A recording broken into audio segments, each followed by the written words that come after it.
Whether you're a new player or a player who's just recently got into ranked play or looking to get back into ranked play after the most current reset at the recording of this video, today we're going to be diving into the meta, kind of get an idea of where we are, what's the best decks, where the different tiers are based on the meta. We're going to be talking about best of 1 and best of 3 depending on the style of Magic player you are. So this information can be useful if you play a lot of Arena, or this information can also be useful if you also play physical Magic and are more prone to playing best of 3 Magic. With that being said, guys, hey everyone, it's Scar TV coming at you with another Magic the Gathering video. In today's video, we'll be diving into the meta as a whole in the standard metagame. And we're just going to be going over exactly what is performing very well, what is coming out of Strixhaven that may have changed up or may have, slightly diverted what was the normal standard not even just a couple weeks ago. With that being said, if you like the video, hit that like button. It lets me know that you guys like these style of videos. If you're new here, want to know if I post new videos on the channel, hit that subscribe button. But with that being said, let's dive into the meta and let's talk about it. All right, so essentially what we have here is a tier list for the best of 1 and best of 3 meta, depending on your style of Magic and how you like to play when it comes to Magic overall as a whole. We are using a website called MTG Zone or MTG Arena Zone. If you guys want to check it out, I'll have a link for this article down in the description below, where they kind of have guides on each of these decks in the meta as a whole, just to give you an idea of, depending on the matchups and kind of things like that, what to look out for, what the strengths, what the weaknesses are of each of these decks. And they kind of go into in the article at the bottom of the page below the tiers. They kind of go into the breakdown of how they got to the results they wanted to. But in general, most of these results are based off of representation in the meta as a whole. What you're seeing a lot of, what has been performing very well. They use all those. They use a collection of the third-party tools that are out there that you can add on to Arena to get a better idea of what win rates are, what's being played in the meta across the various ones that are currently exist. And they kind of also do go off of some tournament results, which I do think applies more so to the best of 3 Magic, whereas best of 1 Magic doesn't really have any best of 1 tournaments for the most part. Most people, when it comes to playing Magic and play competitively, do go into playing best of 3 Magic when it comes to that. With that being said, I mean, the one obvious thing here is you can kind of see how the lists almost flip-flop from one another, where you can see the best of 1 top tier decks are the tier 1 or S tier, depending on whatever you want to classify them as, are very aggressive style decks in a way of what they're doing. And then the best of 3, you can kind of see that they're more control or much more the mid-range to control style decks kind of dominate best of 3 meta. Now, with that being said, I mean, it is one of those things that just because you do play these decks or these tier 1 decks in the meta as a whole doesn't mean that these decks are going to be the decks that are going to get you to possibly mythic or even the higher ranks. It's always one of those things when it comes to Magic. I always feel like just you can play a good deck, but if the deck doesn't fit what your style of Magic is, you're not going to have fun playing it, and it's going to be a slog just to rank up to get to that high ranking if that's what you're looking for. And 2, sometimes, just because you play a good deck doesn't mean the deck performs well. There's many factors when it comes to Magic, whether physical or digital. Sometimes you just get very unlucky draws, especially in best of 1. Maybe get stuck on the play a lot, and some decks just perform as well on the play. But with that being said, I mean, other than that, I mean, the meta is always interesting. It's always one of those things that I think is ever evolving. Currently, it is May as recording this video, so the meta could shift by the end of May when we get into June, once Strixhaven's been out even longer, and we kind of see more tournaments and see where the meta may shift. But overall, for the most part, I mean, generally, these are probably the decks you're going to see kind of rotate around throughout the next couple months until we get the new set in July, when they do drop I think the D&D inspired set. I forget what they call it. Let me know down in the comments below if they actually named it. But like the new essential core set of the game. But I mean, we're looking at the top few of each and kind of understand where it is. So the one and foremost that I think a lot of people know, especially if you play Magic since Throne of Eldraine, for the most part, that's been pretty predominant. I mean, there's been a slight shift since Call Time release, but essentially there's mono red aggro, which essentially is the mono red deck. It just plays mono red spells. It's very aggressive. It's very strong on the play just because the cards are very aggressive, and they have a lot of creatures that do have haste, and you just get swung by a big Ember Cleaver or something like that by turn 3 or turn 4, depending on how your draw goes. Is definitely wins you games very quickly. So that is one of the other things. A new deck that kind of popped up on the meta list, kind of in the top tier, especially in best of 1, is Boros Winota. It's been around, it's been a thing, but essentially Boros Winota is a style of deck that is seen a revitalization since Strixhaven comes out because of the new card that essentially gives all your attacking creatures double strike. So essentially gives all your creatures an Ember Cleave without the trample, which is definitely very good, and why it's called Boros Winota, if you're unsure what Winota does. Essentially, whenever you attack with a non-human creature, you look at the top 7 cards of your library, you may put a human creature onto the battlefield and attack in. So essentially what you're looking for is to get a pretty decent early curve of having these, maybe 1, 2, 3 drops of non-human creatures onto the battlefield. Then on turn 4, you drop a Winota and swing in, hopefully hitting your double strike attacker creature onto the battlefield, tapped and attacking. Also, that creature does have double strike, or has indestructible. So it actually, if your opponent blocks it, it will still live, even regardless if the creature's bigger that it is being blocked by. So essentially the way it is as long as you have a Winota and have a decent curve and probably have 3 mana, you have a good chance of probably pulling off the combo. And I will kind of go into each of the deck lists to kind of give you an idea of what is in each of the decks, but that's just kind of a rough go about it, if in case we just want like kind of like the spark notes on what's going on. Another deck, if you've been playing Magic even before Strixhaven, is the mono white life gain. Essentially, this deck is just that mono white life gain. You put counters on things like your All Seeds of Life Bounty. You play Skyclave, Hammer, whatnot, and essentially you just try to get you gain life and get counters from your. I kind of forgot what the name of the card is. So essentially, you get your counters from the Heliod, pumping up your creatures whenever you gain a point of life, playing cards that help you gain life, whether it's something like a Daxos or even something like, crap. I can't think of the card name off the top of my head, but it's 3 white mana, all 3, so it's decent for Devotion too, which also throws your Heliod active, being able to be a 5/5 indestructible attacker. But essentially, it gives +1/+1 counters, makes very big creatures, and then when you drop them all the Skyclave, essentially it just gives you a way of giving some additional evasion, so you can get these big creatures that you're getting +1/+1 counters on to swing above in the air. And it's just very, it's very overwhelming if you don't deal with it in some sort of board wipe fashion. So that's another reason why mono white is still kind of one of those top tier decks. And then in the tier 2 for best of 1, essentially it kind of is some decks you probably have seen. Dimir Rogues has been a pretty predominant deck. It is still a very annoying deck because of the mill effects, and it's way too aggressively mill you, especially when they get a decent amount of crabs. It does play Lurrus as a companion, so most of the creatures in the deck are 2 credit mana cost and or lower, so it is a good thing if you are playing someone who plays like Shadow's Verdict or something like that. But the one annoying thing, like I said, it is the mill. I do think there's been a couple decks that kind of take advantage of it, kind of can attack more aggressively in against this deck, because that's the one thing, the deck can mill you aggressively, but once it has to kind of play that defensive style of Magic, that's where the deck kind of has its weakness point, and that's probably why it's at a tier 2. But I do think a very solid Dimir Rogues player could still probably beat one of the top 3 decks, especially if they're on the play. So it is one of those things to why I think it's almost there but not there. Another deck that kind of is one of those things that's actually very interesting is Cycling. It is a thing that a mechanic that came from Ikoria.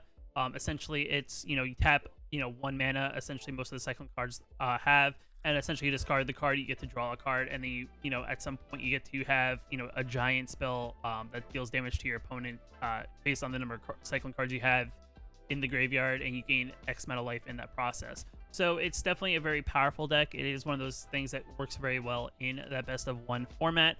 It is very budget friendly. I did do a video actually here on the channel of a budget friendly Boros version of the deck. I do think the meta deck though that is here is actually the Jeskai version, which has a couple more rares and mythics in it. But overall, it's a pretty strong deck that definitely can overwhelm your opponent. You do play a lot of creatures that gain benefits whenever you cycle cards, which is also very good. But the deck overall is just drawing a lot of cards, trying to throw them in their graveyard. And because not many people are playing Graveyard Hate, it actually is not a bad deck to play currently in the meta. But like I said, decks that gain a bunch of life, it can, slow down what you're trying to do, because the goal here is you're probably trying to ping your opponent for maybe like, 8 to 9 points of damage, and then possibly by turn 5, turn 6, hit them for, the rest of the life total they may have left. So life gain definitely does disrupt that plan of action. You got Sultai Ultimatum, which I actually do find kind of surprising, but it does make sense, especially in best of 1 meta. And if you haven't played Sultai Ultimatum, essentially it's a card that we're just trying to go for big value here. So it's a deck that kind of ramps up and then plays a big value. So a lot of the early game is slowing down your opponent's creatures. I'm gonna say in best of 1, if you do get paired up against a very aggressive deck and a very good starting hand against a very aggro heavy deck, you definitely, are kind of unfortunate. You may lose before you can actually get your little combo off. But essentially, if you can pull off your Sultai Ultimatum and play it, you get to go into your deck, dig for 3 cards, make your opponent choose one to put back in your deck, and then you get the other 2 cards out on the battlefield. And what the deck has is a bunch of things that let you take extra turns. Vorinclex, for example, lets you then play a Planeswalker, and then when that Planeswalker comes into the battlefield, it essentially comes to the battlefield with double the counter, so it lets you actually hit the ultimate pretty quickly, which is definitely very strong and very powerful. But overall, the deck is very prominent. In that sense, it's just trying to dig into your deck, get very powerful cards out, overwhelm your opponent with power on the battlefield, rather than maybe playing a very wide battlefield. But it's got a pretty solid action. Yet again, another deck that is a very strong deck.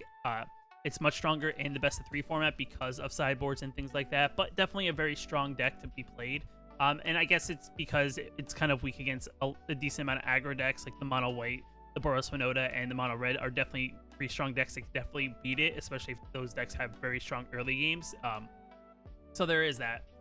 Then the next deck is kind of like a deck that I also see. It's been around for a while. I do think there's an iteration I did see the other day that is actually pretty interested in playing. I think Magda and also Goldspan Dragon, because they produce treasure tokens, and essentially it's just a deck that's being very aggressive. Essentially kind of like mono red, but a step backwards because we do splash green. Red creatures just overall in general have haste, and then green creatures just usually overall big and stompy. So that's, I think, but they don't have haste. So it's kind of like its downfall, I guess, other than Vorinclex. So essentially, that deck is trying to be aggressive and big and large, play big creatures, big things, and then throw Embercleave on them and swing for big damage. And the deck is very good. Yet again, it's another deck that's very good, but it is something that is a little bit slower to something like a mono red, a Boros Winota. Because of the green, it kind of plays a little bit slower overall. But when it does work and goes off, you can definitely hit for big damage and just overwhelm your opponent, especially probably not by like the turn 4 that, sometimes you may see mono red pull off, but, turn 5, turn 6. So it is, almost there, but unfortunately it's just not as fast. And like I said, it probably performs weaker against the other 3 best aggro style decks. Then the next one up is Temur Adventures. Yet again, another interesting deck here. Temur Adventures is a very good deck. It plays things like Innkeeper, Bonecrusher Giant, Lovestruck Beast. Could play Brazen Borrower. Plays the new card that you can foretell and gain extra turns.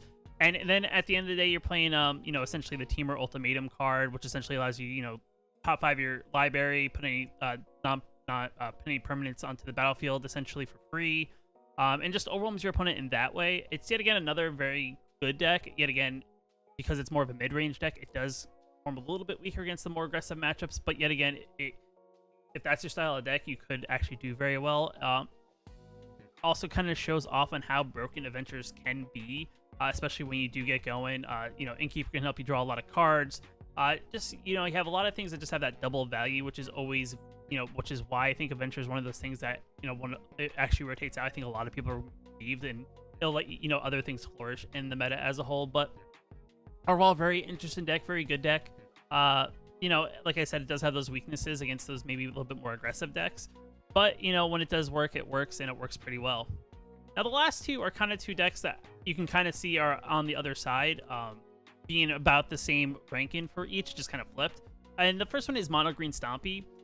So it's kind of like the Gruul Adventures, but we're all focused in green. It's just playing big creatures, big things, trying to overwhelm your opponent with very powerful things that your opponent has to deal with, or they're just going to be overrun with a lot of aggressive creatures.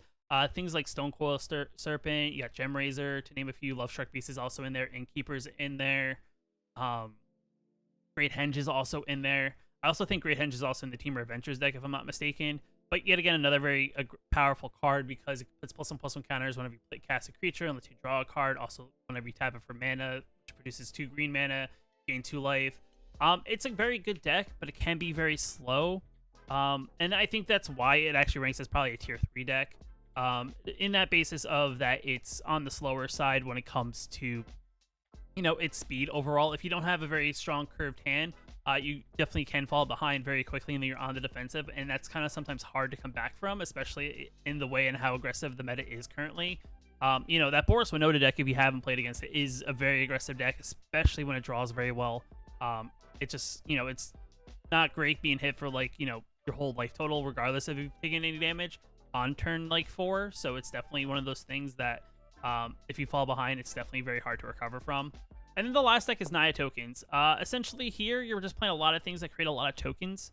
And then playing something like Trotsky. I forget how to say the squirrel's name, but essentially whenever you deal damage to an opponent, whenever a creature you control deals damage to an opponent, you draw a card. So essentially it's going for the value. It's playing the card that produces cat tokens.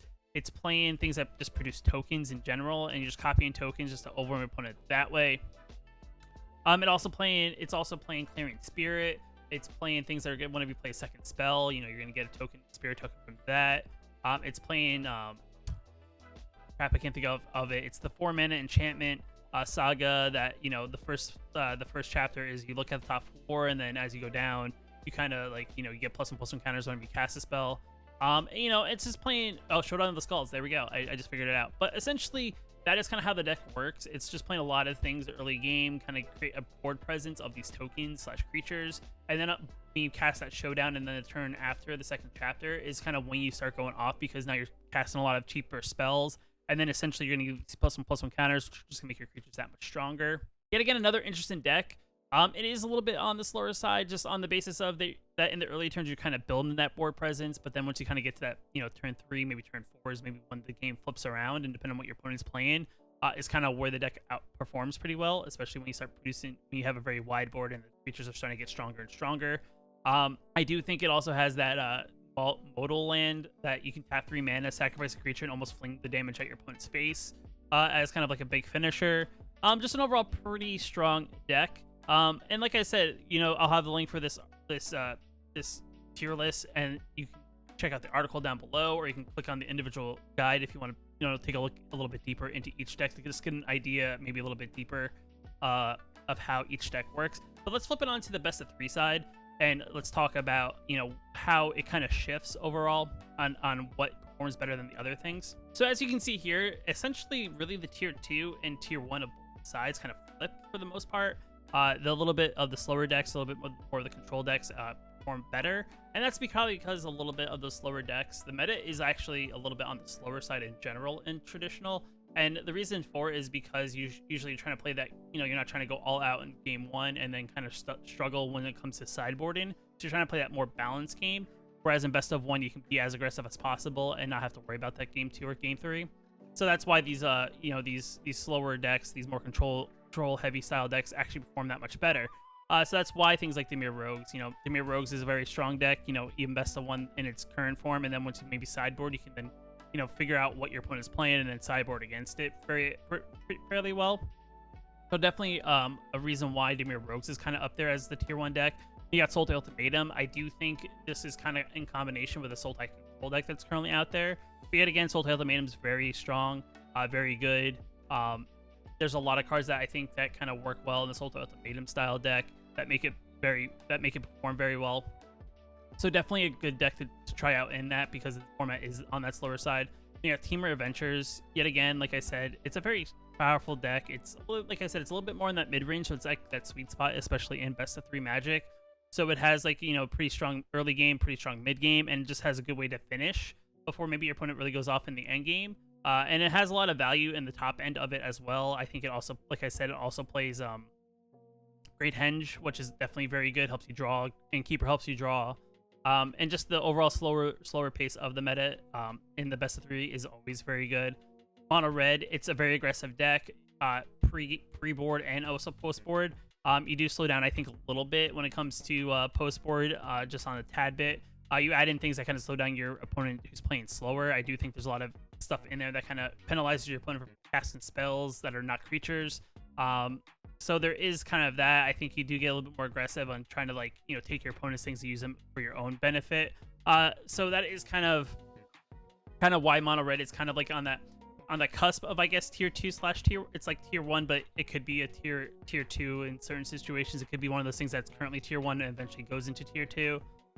Just because, you know, it is a strong deck. It does, I think, struggle against those more control heavy style decks, but Definitely a very good, strong game 1 deck. So if you can get that game 2, it's definitely in your benefit. Then you got Boros Winota here. Yet again, it's a very all-out, very, very straightforward what you're trying to do here. Probably like Mono Red, you're kind of switching it up, maybe getting a little bit slower in the later 2 games, but initially your first game is very aggressive. And I do think once your opponent kind of figures out your strategy, they can kind of figure out how to counter that strategy and or slow you down. That's like, I think, why it falls down to a tier 2, because this post board is actually stronger against the deck overall, because you can actually put in the cards that would slow down a deck that's very reliant on a very aggressive early game to, you know, get that Winota in the later game. Cyclone still kind of sits at that tier spot number 6 for overall. Yet again, very good pre and post board, very, you know, straightforward. I mean, sure, your opponent's probably putting in a little bit of graveyard hate, but is it enough to kind of slow you down? It's kind of one of those things, depending on how your opponent draws. Just because they're not playing probably a ton of it, but they probably do play some. So it's one of those things that if they can get rid of your graveyard, it kind of ruins your whole game plan. But, you know, it is one of those things. So kind of why, you know, we're still here in the middle, kind of haven't gained any ground, but we lost maybe like a spot. Then you got Guerrilla Adventures, yet again, right in the same spot. Very good, aggressive first game. Can get you a win. Second game and third game, it can be a teeter because a lot of your reliance is like on artifacts and things like that, which is definitely something that your opponent's going to sideboard against. You probably slow down just a tad bit if you're playing something slower. You try to get maybe more aggressive against something that maybe is also playing aggressive. So it depends on your matchup.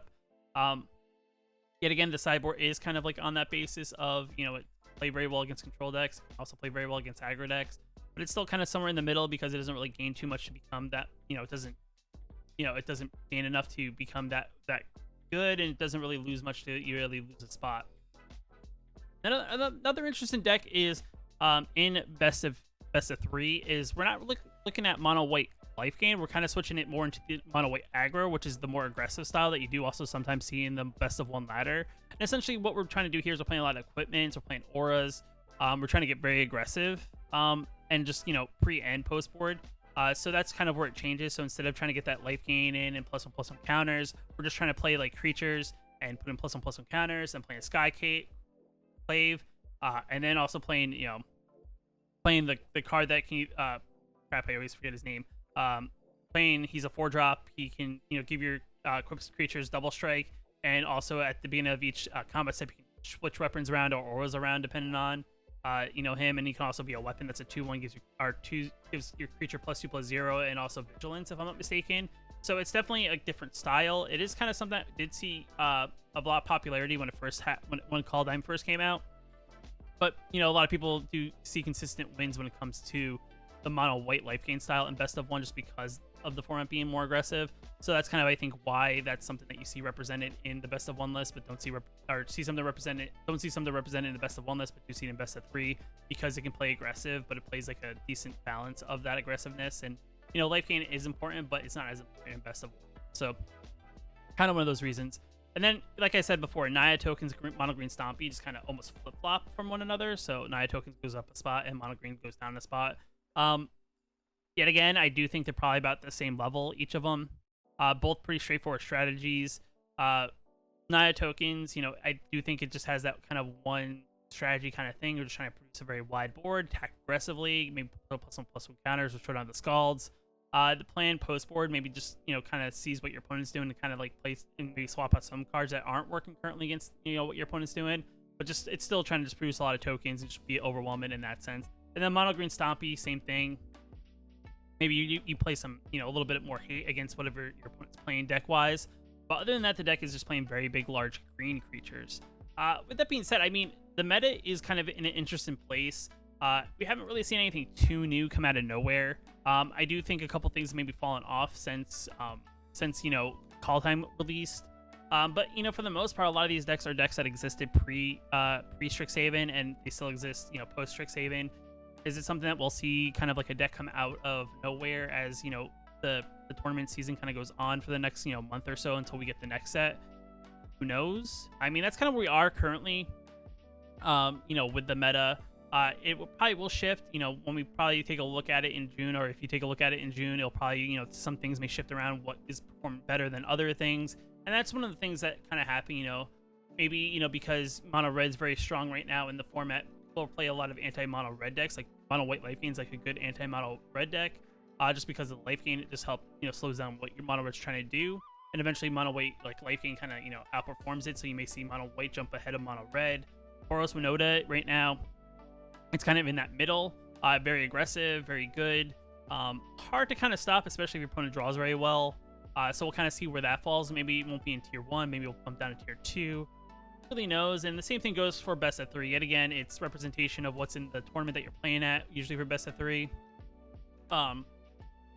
It's one of those things that shift from week to week. I know I talked about win rates prior, and I had a decent chart, and essentially what just happened is essentially, you know, representation at a tournament just shows, you know, how well performed.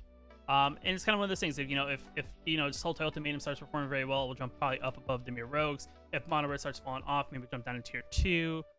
If mono white is overrepresented, but it's doing very well against what people are bringing to tournaments, it may jump up into like a tier, you know, higher up into tier 2, if not tier 1. It's one of those things, like I said, it's always evolving, it's always changing. It may not change drastically from, you know, month to month or week to week, but it can change just little smidge bits, and those little smidge bits could mean, you know, this deck is the best deck to play, this deck is the worst deck to play. Kind of one of those things. And like I said, regardless of tier, it's kind of up to you if you want to play anything that's a meta deck. And there's decks that they do say that are on here, or that aren't on here, that, you know, can perform very well, that are also very good. It's just that they're not represented in like large areas to gather a lot of data from. So if you don't see a deck that you thought was kind of like a popular deck that people are playing, it just may not be, you know, out there yet of what people are playing just yet. So like I said, this list is always evolving as the, you know, the May season of the ladder goes on, as the tournament season goes on for Strixhaven. Kind of see maybe things, like I said, shift around. That being said, guys, if you like the video, hit that like button. It definitely helps out a lot. If you're new here, want to post new videos on the channel, hit that subscribe button. Until next time, see you in the next Magic the Gathering video.